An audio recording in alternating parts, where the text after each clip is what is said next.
Now, to round out the molecule, to round out this web of relationship, we have the external peers. Okay. External peers would be who? How about the guys from government? How about Ms. Davis from booking, from press? Okay. If a journalist calls my organization, can I fire that journalist, or calls about my, wants to do a story, wants to do a feature story on my company?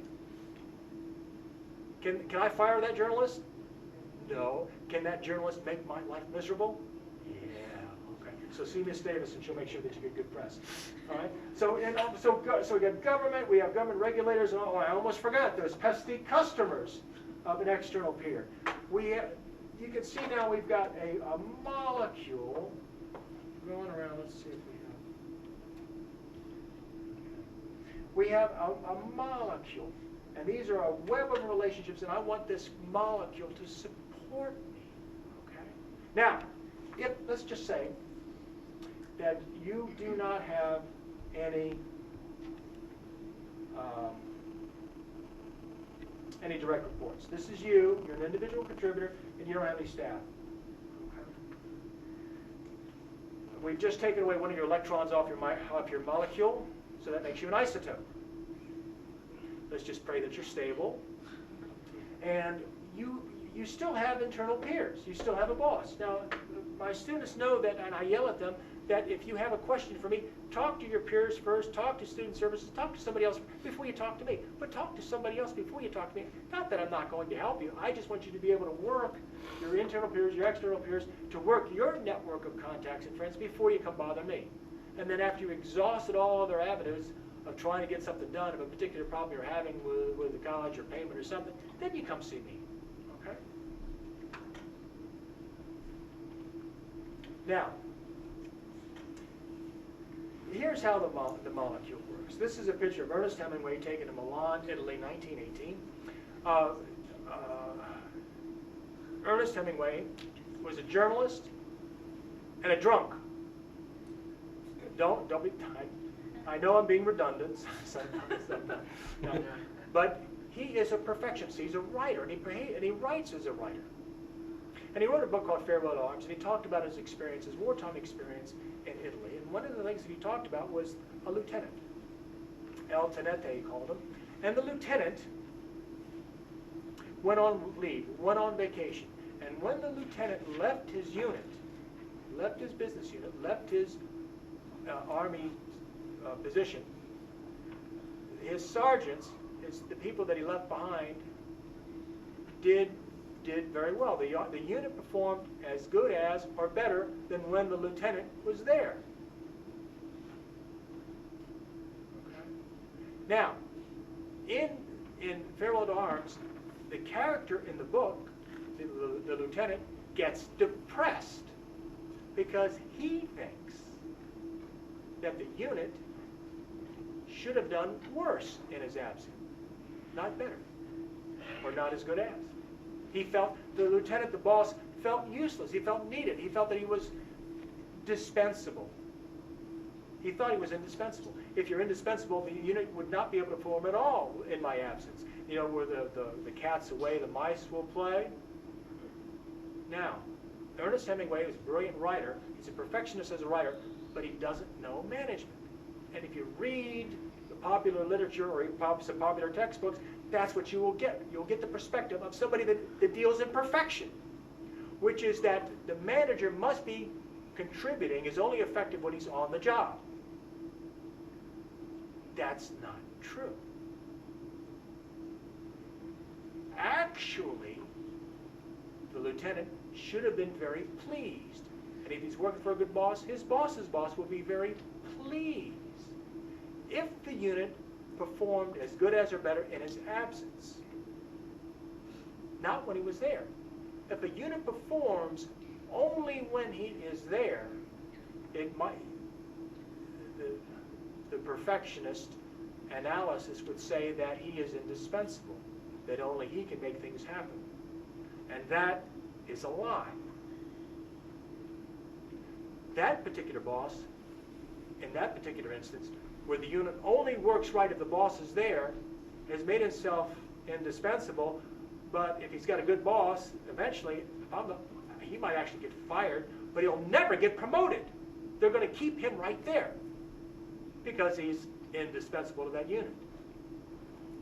So here we have a terrific conflict of how managers get promoted and how staffer can help the manager get promoted. Because if the manager, like Hemingway's lieutenant, is such a good manager, he was actually a very competent, effective manager that the unit can operate so well in his absence that it made him utterly irrelevant. Now, if I'm the lieutenant's boss, am I going to fire him because he's irrelevant, or am I going to promote him because he's so good? What am I going to do with this guy? I'm going to promote him. Because what we want at the end of all of this is that we want staff that are self-reliant. We don't want staff, and staffers, you don't want to be boss-reliant. You've heard of the great myth that says we have to have face time with the boss? That's a lie. You don't need face time with the boss. You may just need some routine reporting, but you don't want face time with the boss because something's going wrong if you have to have face time with the boss. Outside of socializing, face time with the boss means that somebody's being micromanaged or that somebody needs to be managed. No, instead, in Farewell to Arms, the lieutenant there should be promoted because I'm the boss's boss. I'm the lieutenant's boss. I can see that that unit can run great without him. That lieutenant must have done something right because units, business units, do not manage themselves in a vacuum. That lieutenant did something that unit was self-reliant, it wasn't boss-reliant, and that manager did something so good it could work without him. And the manager was able to take 2 weeks vacation, never check his BlackBerry, was able to go on leave and never be bothered because the unit could run itself. He was dispensable. He'll be the first one to get promoted. And when he gets promoted, who's going to fill his slot? Somebody from within the unit that was acting as the boss's second in command, acting as his deputy. Okay. Now, how management really works, the molecule of management. How can you, as the manager, and this is important for individual contributors, if you're a staffer, because you want your boss to be able to go on holiday. You want your boss to be able to go on holiday so that you can show what you can do. But the question we have for segment 3 is how can I go on vacation, or as the British say, go on holiday, and the unit still perform as well as if I were there because I've got the active support of my organization. How can I do that?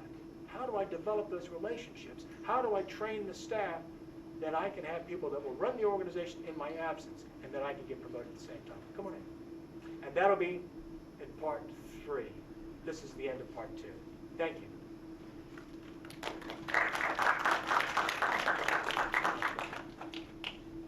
Good afternoon.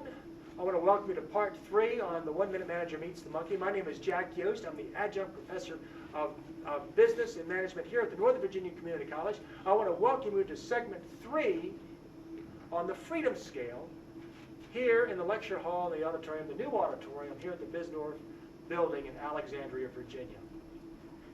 We reviewed earlier the formulas for individual contributors and managers, and we talked about the web of relationships that a manager needs to succeed, to get the active support of his relationships to succeed. And we asked the question in the previous segment of how can the manager go on vacation and still have the unit perform as well as when the manager's there. In this segment, we're going to talk about the freedom scale, and this is an open book test for everybody, both for individual contributors and for staffers. And we're going to talk about the degrees of this. There are 5 steps, and we're going to walk up these steps so that you can take your boss's spot if you want to, so that you will be considered for management if you want to, or that you will be so valuable as an individual contributor you can command whatever money you want.